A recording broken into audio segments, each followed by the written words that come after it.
Good morning cuaners. Apa kabar pagi hari ini? Saya harap teman-teman semua pagi hari ini tetap sehat, tetap semangat, dan jangan lupa harus selalu olahraga ya. Pagi hari ini saya sudah coba jogging satu putaran aja.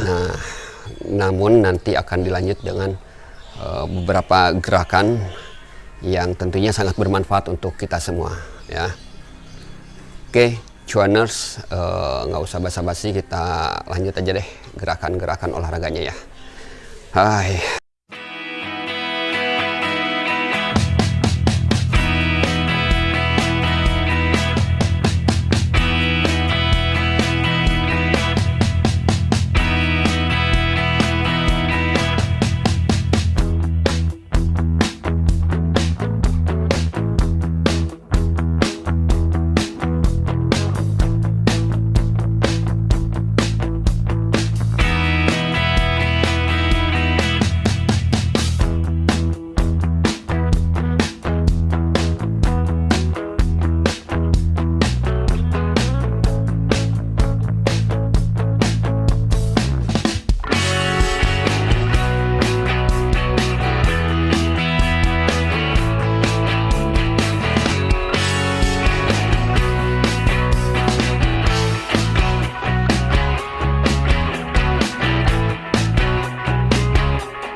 Oke, cuaners, setelah melakukan beberapa gerakan, saya akan lanjut lagi obrolan tentang kenapa sih ada orang yang traumatik, kenapa ada orang dengan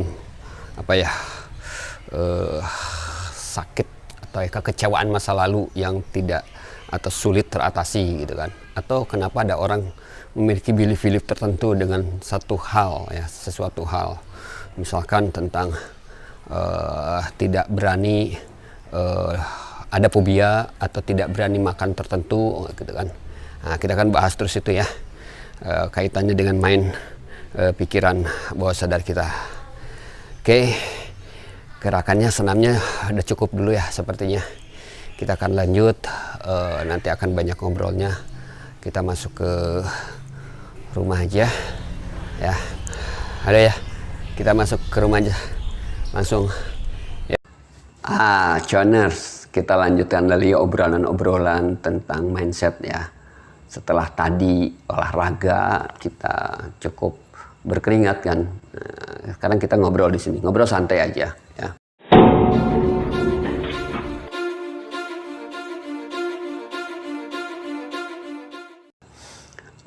Di video sebelumnya saya membahas tentang kenapa seseorang kok bisa fobia gitu kan, memiliki rasa takut yang mendalam terhadap sesuatu hal gitu kan.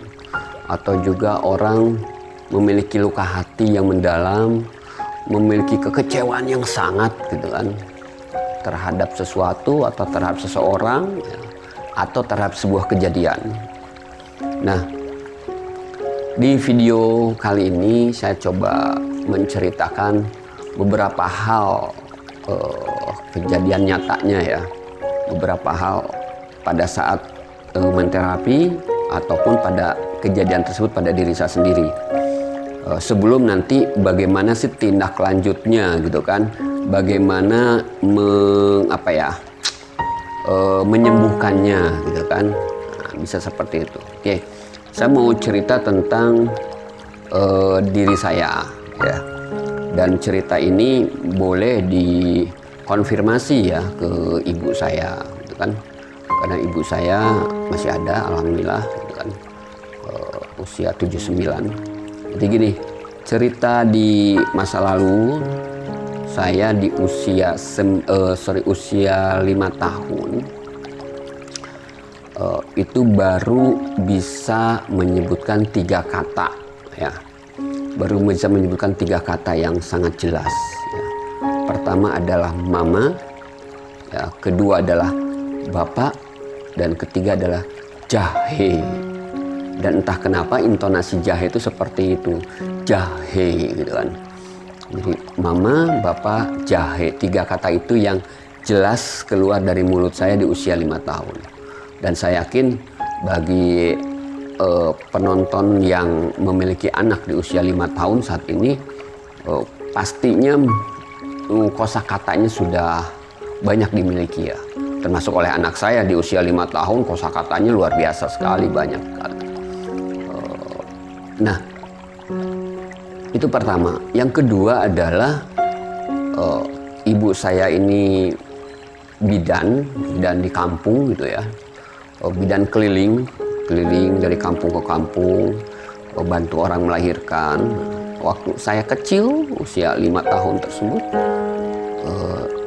saya suka dititipkan ke tetangga, gitu kan, titipkan ke tetangga. Nah, ketika dititipkan ke tetangga, misalkan saya duduk di sini, gitu kan. Itu sampai ibu saya pergi dan sampai pulang lagi di siang hari atau di sore hari, saya bisa duduk tetap di tempat yang sama. Seperti itu, ya. Tidak berpindah. Ya berpindah kalau misalkan saya pingin ke toilet gitu kan, baru pindah dan duduk lagi di situ, tidak kemana-mana gitu kan. Nah, jadi ada beberapa hal ya. Yang pertama, kosakata saya di usia 5 tahun itu baru bisa bicara mama, bapak, dan jahe. Kemudian kalau dititipkan, disuruh duduk di satu tempat di sini gitu kan, sampai ibu saya pulang dari pagi sampai siang atau sampai jam berapapun pulang, saya duduknya di sini. Atau sampai ketiduran pun di sini. Ditawarin makan, ditawarin apapun ya, kalau nggak disodorin agak susah. Nah, yang paling membuat saya terharunya adalah, atau bahkan sebelumnya ya terharu terhadap pola asuh dari ibu dan bapak saya ya. Jadi karena kondisi saya seperti itu, telat bicara tadi, dan kalau sudah duduk di satu tempat tersebut, oleh keluarga besar saya, keluarga besar dari ibu saya direkomendasikan atau disarankan lah, bukan rekomendasi, disarankan untuk saya dimasukkan ke sekolah luar biasa atau SLB ya, SLB. Jadi bukan sekolah umum ya, disarankan masuk ke SLB dengan indikasi yang seperti tadi. Namun apa yang ayah dan ibu saya atau bapak dan ibu saya lakukan adalah saya tetap disekolahkan ke sekolah umum. Zamannya saya dulu namanya sekolah SD Impres ya, gitu kan. Masukkan ke sekolah umum, seperti biasanya masuk ke kelas 1, dan ketika guru-guru nanya, ibu saya dan bapak saya dibilang begini, ya udah anggap aja anak bawang ya. Anak bawang itu istilah orang Sunda ya, nggak tahu lah kalau di daerah lain gitu kan, ya ikut-ikut aja lah gitu kan. Katakan lanjut syukur, nggak lanjut juga ya udah nggak apa-apa gitu kan ya. Tidak tidak dikondisikan untuk bagaimana gitu kan. Cuma pesan orang tua saat itu adalah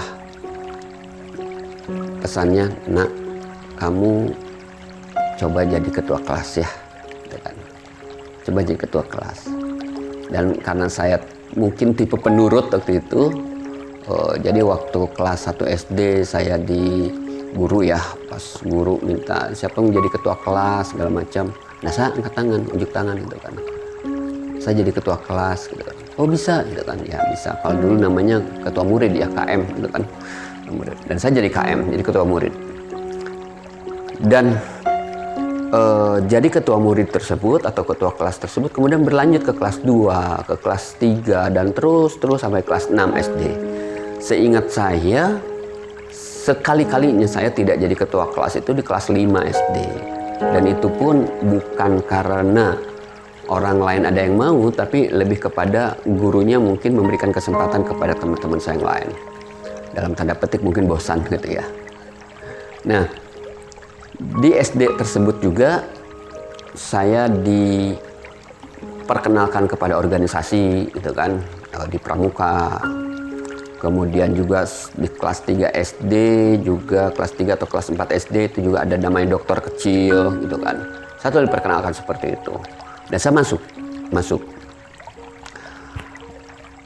Ketika di organisasi, saya dipesankan lagi ya, baik di Pramuka atau di dokter kecil, saya dipesankan lagi oleh orang tua saya, terutama oleh ibu saya, karena ibu saya dari kesehatan, dikatakan begini, nak, kamu jangan jadi pasien ya ketika ada praktek-praktek ya. Di Pramuka kan ada praktek pertolongan pertama pada kecelakaan kayak gitu kan. Di dokter kecil juga apalagi gitu kan. Nah, pesannya orang tua adalah kamu jangan jadi pasien ya. Karena kalau jadi pasien nanti kamu tidak ngerti apa-apa. Kamu tertidur, pura-pura pasien jadi tidur, jadi teman-teman kamu nanti yang praktek atau simulasi ya.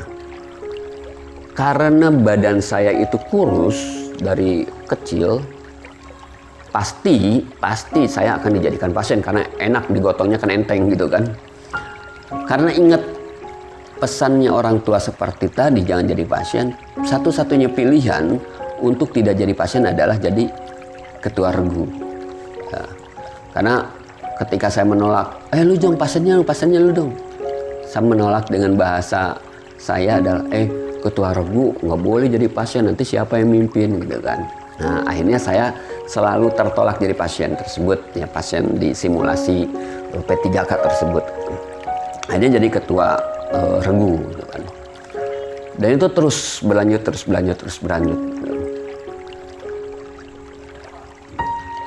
Banyak orang yang kemudian dari kisah saya ini tidak percaya kalau saya sekarang sudah dewasa justru malah menjadi menjadi trainer gitu kan, profesi menjadi pembicara publik, diundang dari satu daerah ke daerah yang lain, dari provinsi satu provinsi yang lain, dari kementerian, dari BUMN misalkan, terus juga dari perusahaan swasta. Ibu saya kalau saya bercerita pulang ngajar ya, dalam tanda petik pulang isi training atau pulang jadi pembicara dimanapun, ibu saya terharu pada saya dan beliau menceritakan, dia bilang, kamu itu ya dulu usia 5 tahun hanya bisa bicara mama, bapak, jahe gitu kan. Dan kamu tuh hampir masuk ke SLB gitu. kalau mama tidak melawan, bapakmu tidak kekeh untuk masuk ke SD gitu kan, sepertinya kamu akan lulusan SLB. Dan tidak mungkin seperti sekarang profesi menjadi trainer yang diundang dari satu tempat ke tempat yang lain, dari satu organisasi ke organisasi yang lain, dari satu corporate ke corporate yang lain gitu kan. Nah, saya mendapatkan hal di situ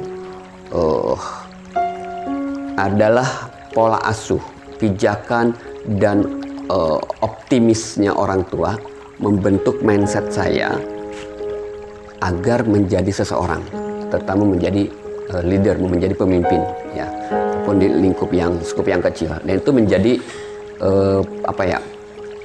pembinaan saya, pelatihan diri saya, gitu kan, dalam kehidupan saya tersebut. Bisa dibayangkan kalau misalkan orang tua saya nurut saat itu, ya, saya dimasukkan ke SLB gitu kan, ya saya yakin saya bukan seperti yang sekarang. Ya. Itu kejadian pada diri saya sendiri. Ya. Dan dari dari cerita saya ini, justru saya mengharapkan kepada para orang tua saat ini, hati-hati ketika berucap. Ya, hati-hati ketika berucap, hati-hati ketika menyampaikan sesuatu pada anak, hati-hati ketika memberikan pijakan pada anak gitu kan. Karena pijakan tersebut, ucapan tersebut gitu kan, bisa membentuk mindset anak tersebut di kemudian hari. Gitu kan. Nah, itu yang pertama ya. Dan banyak lagi lah contoh-contoh saya yang saya ditempa oleh kehidupan, diberikan kesempatan juga gitu kan, dan ini membentuk hal yang lain, dan orang lain menganggap itu sesuatu yang luar biasa, yang kok bisa seperti itu gitu kan. Nah, itu satu. Yang kedua adalah saya dulu punya fobia pada ulat bulu, ya, pada ulat bulu. Jadi kalau teman-teman ada ulat bulu gitu kan, kalau dulu saya bisa jadi sampai ini fobia dengan ulat bulu tuh sampai dewasa masih ke bawah ya. Dari kecil sampai tahun 2010 atau 2009 gitu, itu masih fobia ulat bulu ya. Jadi kalau ada ulat bulu itu saya bisa kabur. Kalau ada teman saya yang nakut-nakutin ulat bulu itu, saya bisa melakukan apapun, tindakan apapun, respon apapun ya. Bila perlu saya memukul, menendang gitu kan. Dan itu kejadian. Bahkan bukan cuma pada ulat bulunya, tapi pada boneka yang ulet-uletan seperti itu ya, yang biasa ada di dashboard mobil gitu kan. Itu kalau ada boneka seperti itu, ya, itu pasti saya nggak akan berani masuk ya ke mobil tersebut. Atau waktu saya kuliah di tahun 2000 ya, ada teman yang jahilin saya, mengubah screen savernya di lab komputer dengan screen saver ada ulat bulunya. Yang saya lakukan adalah saya langsung respon saya langsung dorong ulat bulu komputer tersebut. Saya udah nggak berpikir lagi mau rusak mau enggak gitu kan. Itu urusan belakangan lah. Ada satu kejadian lagi, saya ditakut-takuti oleh teman kuliah dulu juga, oleh perempuan ya. Jadi dia bilang ini ada ulat gitu kan. Pas mau dikasih begini, refleks saya melakukan respon menendang perutnya, dan orang tersebut terjatuh gitu kan. Sempat agak sesak nafasnya kan, karena dari SD saya udah mulai latihan karate juga kan. Nah, itu jadi refleksnya nendang saya. Dan alhamdulillah si kawan saya tersebut tidak terjadi apa-apa dalam perutnya. Nah, itu ketakutan saya dengan ulat yang namanya ulat bulu, kemudian kepada ulat yang lain walaupun tidak berbulu, termasuk makanan burung. Wah, itu saya udah takut banget ya. Ini udah bisa merinding gitu kan. Nah, itu kemudian bisa selesai ya. Bisa selesai hanya dengan melakukan terapi ya. Terapinya mungkin nanti ada di belakang atau di next video ya, kalau terlalu panjang. Nah, Ada lagi pengalaman saya sekarang ketika mempelajari hal atau ilmunya untuk saya udah terbukti nih, ya, saya coba melakukannya pada orang lain lah. Ya, saya waktu itu belum mau dikatakan sebagai terapis ya gitu kan, karena memang belum tersertifikasi. Tapi saya coba lah melakukan. Ada teman-teman yang punya kekecewaan masa lalu gitu kan. Yang paling saya ingat adalah ada 2 ya. Banyak yang sering saya bantu, cuma yang paling ingat itu ada 2. Yang pertama adalah sahabat saya ini, dia sempat kecewa dengan mantan pacarnya. Jadi orang tersebut pacaran gitu kan. Dan sudah 3 tahunan lebih katanya si pacarannya gitu, dan sudah mau menikah ya. Jadi kejadiannya adalah teman saya ini laki-laki gitu kan, dia mau ngelamar pacarnya tersebut, mau meresmikan lah dengan melamar, sudah bawa orang tuanya ke si calon istrinya. Namun apa yang terjadi? Ternyata lamarannya ditolak dan si perempuan tersebut menikah dengan yang lain. Wah, yang cowok ini nih, teman saya ini kecewanya luar biasa gitu kan. Dan dia bertahun-tahun nggak mau kenal. Jadi kalau dekat gitu kan dengan perempuan, mau pacaran segala macam tuh, atau jangankan menikah, pokoknya keinginan menikah nggak ada, keinginan pacaran nggak ada. Dia kecewa yang sangat dalam. Nah, saya coba bantu terapi beliau gitu kan. Alhamdulillah semenjak di terapi, dia melewati coba jalan-jalan yang pernah dilewatinya gitu kan, dengan mantannya dulu, yang biasanya ada respon berdiri bulu kuduknya gitu kan, atau marah, itu hilang. Dan belakangan orang tersebut sudah menikah dan setahun kemudian sudah punya anak, alhamdulillah.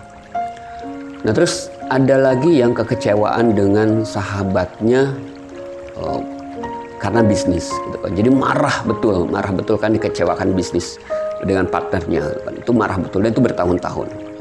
Nah, saya coba bantu, saya terapi, kemudian saya gali gitu kan, saya terapi, hanya cukup butuh waktu beberapa menit gitu kan. Orang tersebut mengalami, gua ingat kejadiannya, temennya mengkhianati dan lain-lain, tapi responnya biasa saja gitu kan, normal saja responnya. Nah, kenapa sih hal ini bisa terjadi gitu kan?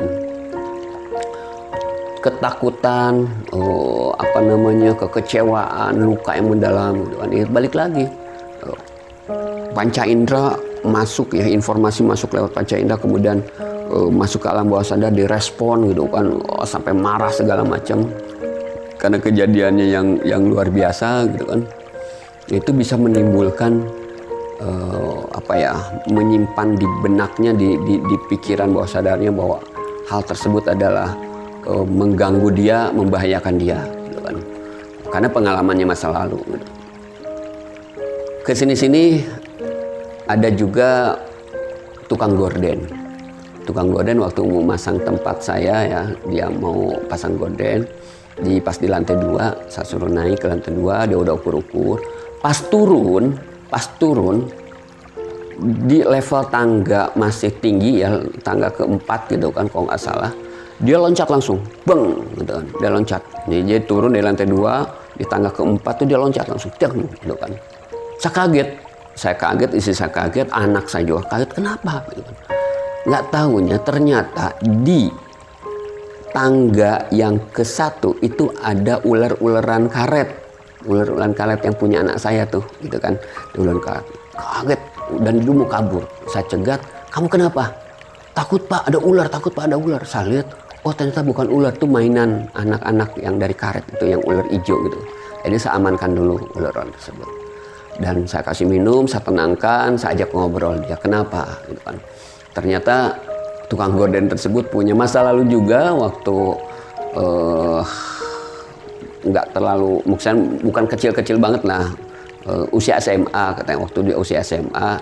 Jadi dia di kampung gitu kan. Kalau di kampung tuh udah biasa jambannya tuh di luar ya. Jadi ketika dia pipis gitu kan, dia pipis baru buka celana gitu, kemudian ada ular di situ kan. Dia di situ shock banget, shock, kemudian lari ngibrit gitu kan. Nah, dari kejadian itu bermula dia kemudian jadi fobia ya dengan yang namanya ular gitu. Dan alhamdulillah saya bantu juga gitu.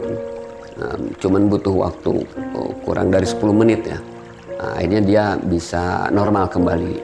Nah, kejadian-kejadian yang bikin shock tersebut, bikin kaget tersebut gitu kan, kalau para ahli menyebutnya critical thinkingnya tuh terbuka dan langsung masuk pikiran bawah sadar, langsung tersimpan di memori utamanya gitu kan. Kemudian dia tersimpan terus di situ lama-lama, berhari-hari, berminggu-minggu, berbulan, bertahun-tahun gitu kan. Nah, itu menganggap bahwa semua bentuk itu, semua ulet bulu, semua ular, semua perempuan itu membahayakan.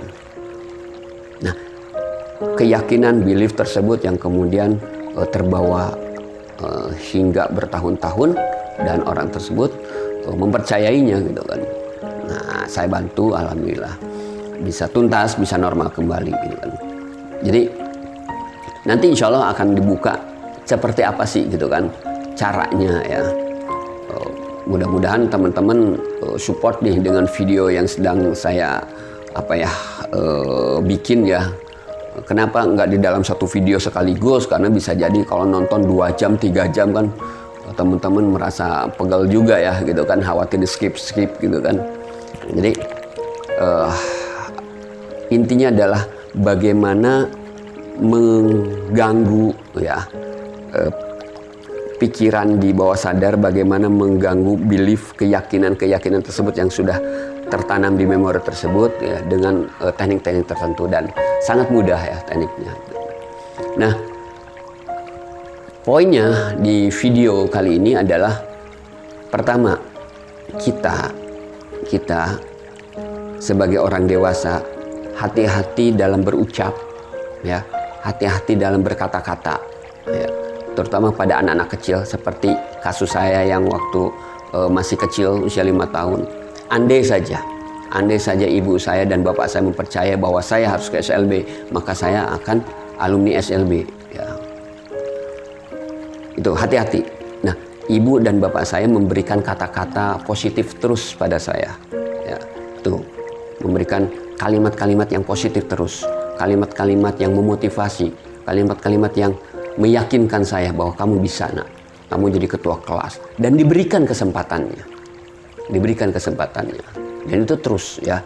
Alhamdulillah, bahkan saya nyaris ya di SD saya jadi ketua kelas, kalau di pramuka sampai pratama gitu kan, di SMP pun demikian, dan selalu di organisasi, masuk pengurus OSIS, bahkan sampai ke kuliah sekalipun saya masuk ke senat. Kemudian di mana tempat gitu kan, saya orang yang merantau dari Tasikmalaya ke Jakarta ya, di mana tempat saya diam, saya selalu diberikan kesempatan untuk jadi pemimpin walaupun di skup yang kecil, contoh di remaja masjid gitu kan, atau di organisasi kepemudaan, atau di apapun.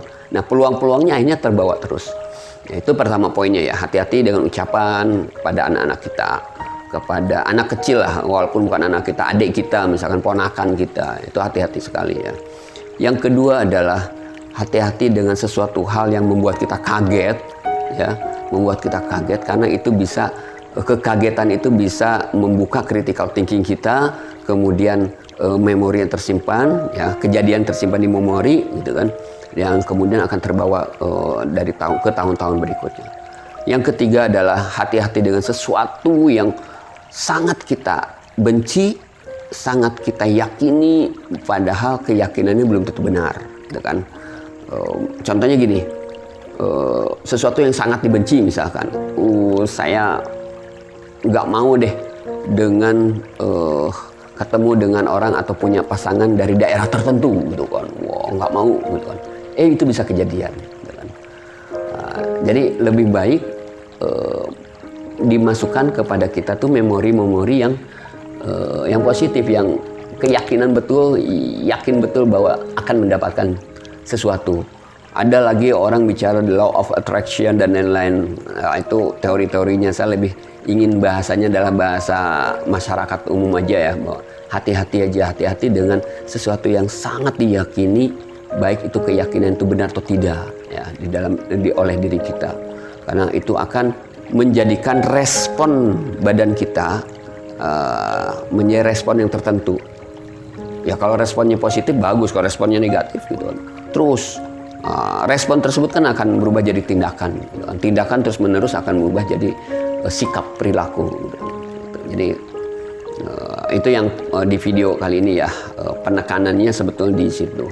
Nah teman-teman, untuk mendukung dan memotivasi saya untuk terus membuat konten positif ini, tentunya akan jauh lebih baik ya kalau teman-teman dengan ikhlasnya mau subscribe ya, atau mau membagikannya video ini gitu kan. Dan kita akan terus berlanjut ya, ngobrol.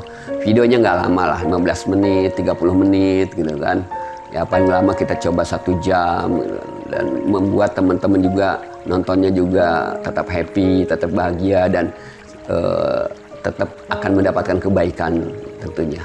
Oke, segitu dulu untuk video kali ini. Kita akan lanjut di video-video berikutnya. Mungkin akan masuk kepada bagaimana sih solusinya ya. Dukungan teman-teman juga menjadi motivasi buat saya untuk terus menciptakan atau membuat rekaman-rekaman berikutnya, video-video berikutnya. Oke, cuaners, itu aja, dan terima kasih. Assalamualaikum warahmatullahi wabarakatuh.